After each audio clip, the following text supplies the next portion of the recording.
जय श्री कृष्ण मित्रों। कभी कभी इंसान पूरी ईमानदारी से मेहनत करता है, दिन रात एक कर देता है, फिर भी परिणाम उसके पक्ष में नहीं आता। वह दूसरों को आगे बढ़ते हुए देखता है और मन ही मन सोचता है, मैंने ऐसा क्या गलत किया है। धीरे धीरे मेहनत पर से विश्वास उठने लगता है। लेकिन क्या हर बार देर से मिलने वाला परिणाम असफलता होता है?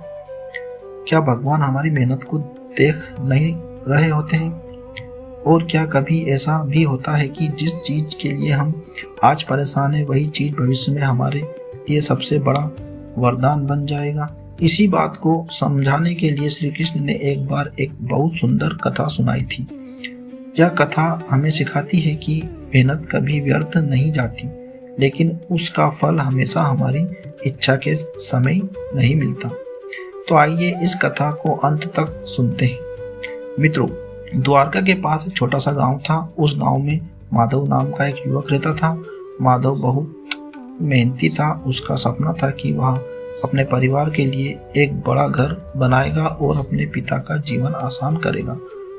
वह सुबह सूर्य से पहले उठता, काम पर जाता, दिन भर मेहनत करता और शाम को जो कुछ कमाता उसमें से थोड़ा थोड़ा बचा कर रखता।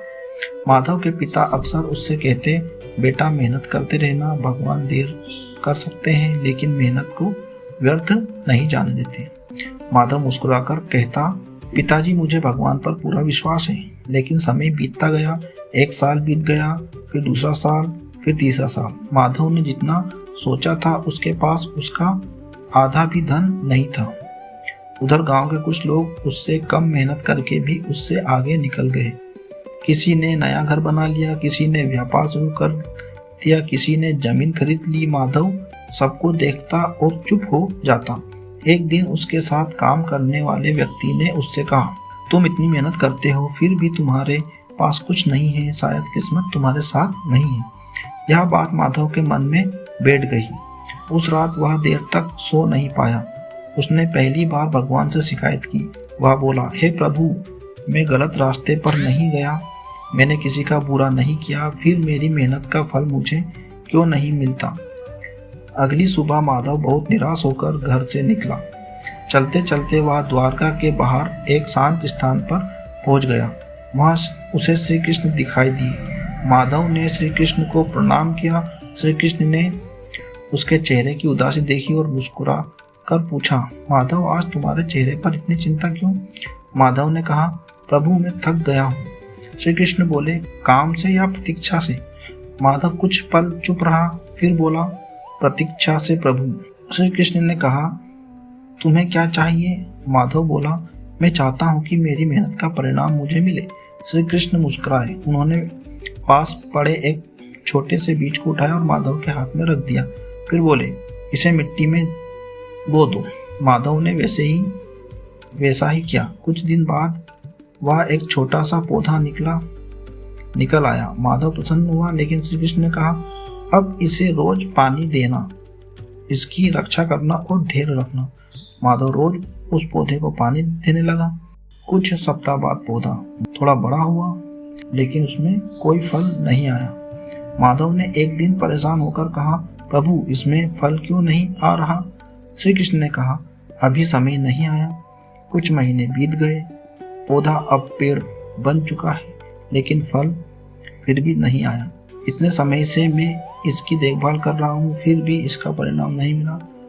श्री कृष्ण ने मुस्कुराकर कहा, तो क्या तुम इसे काट दोगे? माधव बोला, नहीं प्रभु। श्री कृष्ण ने पूछा, क्यों? माधव ने कहा, क्योंकि मुझे विश्वास है कि एक दिन इसमें फल जरूर आएगा। श्री कृष्ण ने उसकी आंखों में देखा और कहा, बस यही विश्वास तुम्हें अपने जीवन में रखना है। श्री कृष्ण बोले, माधव, जिस तरह बीज को पेड़ बनने में समय लगता है, उसी तरह कर्म को परिणाम बनने में भी समय लगता है। तुम आज जो मेहनत कर रहे हो उसका फल शायद आज दिखाई ना दे। इसका अर्थ यह नहीं कि तुम्हारी मेहनत व्यर्थ जा रही है। माधव ध्यान से सुन रहा था। श्री कृष्ण ने आगे कहा, मनुष्य की सबसे बड़ी भूल यही है कि वह अपने कर्म का मूल्य उसके तुरंत मिलने वाले परिणाम से तय करता है। वह सोचता है, मुझे अभी सफलता नहीं मिली इसलिए मैं असफल हूँ। लेकिन सच्चाई यह है, कई बार सफलता आने से पहले इंसान को उसके योग्य बनाया जाता है। समय बीतता है। कुछ समय बाद माधव के जीवन में एक अवसर आया। एक व्यापारी को अपने काम के लिए एक भरोसेमंद व्यक्ति की जरूरत थी। गांव में कई लोग उस काम के लिए आगे आए, लेकिन व्यापारी ने माधव को चुना क्योंकि उसने वर्षों तक उसकी ईमानदारी और मेहनत देखी थी। माधव को पहली बार लगा कि उसकी पुरानी मेहनत अब रंग ला रही है। धीरे धीरे उसका काम बढ़ने लगा।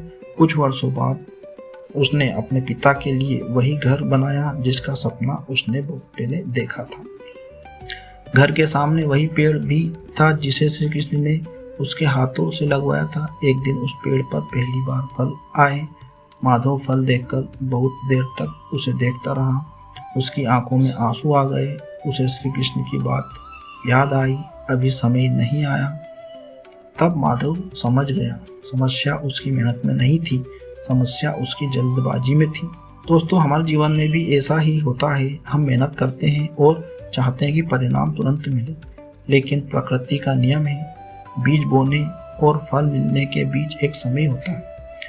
उस समय को हम अक्सर संघर्ष कहते हैं, लेकिन वही संघर्ष हमें मजबूत बनाता है। इसलिए अगर आज आपकी मेहनत का परिणाम नहीं मिल रहा है तो तुरंत यह मत सोचिए कि आप हार गए।